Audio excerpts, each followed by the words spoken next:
And if God knows that if he blesses you and rewards you, these rewards are going to transfer over to these people who are not doing the inner work and get in his presence, who are not repenting, who talk about you behind your back, who try to discourage you, manipulate you.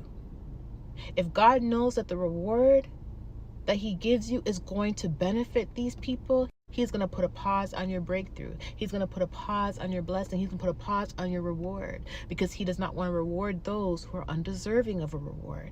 Because if rewards came that easily, many of you guys wouldn't have to go through the trials and the tribulations and getting into the face of God, changing your ways to get to this point.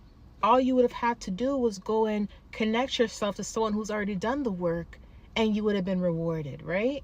See, it's not that easy to receive rewards from God. It isn't. And that's why he will tell you, hey, you have to sever ties with that friend. Hey, you have to remove yourself from this person, this partner, because I did not call that woman to be your wife, or I did not call that man to be your husband. Hey, you got to remove yourself from your family members. Hey, you got to remove yourself from this job. That's why God will give you instructions and tell you to remove yourself, because he knows that what he's going to do in your life is going to benefit those who don't deserve it. It's going to benefit them while they're doing the things that are very detestable to him.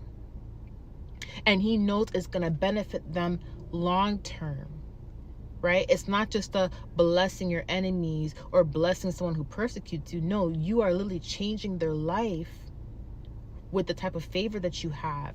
God is not going to reward and change someone's life unless they get into his presence. And if they're not getting into his presence, but you're in his presence, he is going to remove you, because he knows that they're going to get in the way of his will for your life.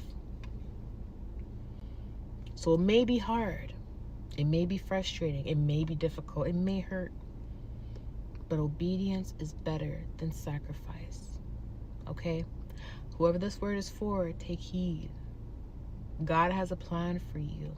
His plan is to prosper you and not to harm you.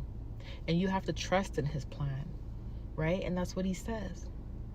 But let me tell you something.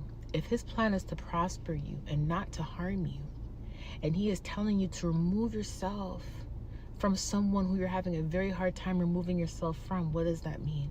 That means there's something that he can see. There is something that he is aware of that you're not even aware of. Remember, someone doesn't have to physically put a gun to your head to harm you, or put a knife to you to harm you. Someone can harm you with their words. Someone can harm you with their thoughts.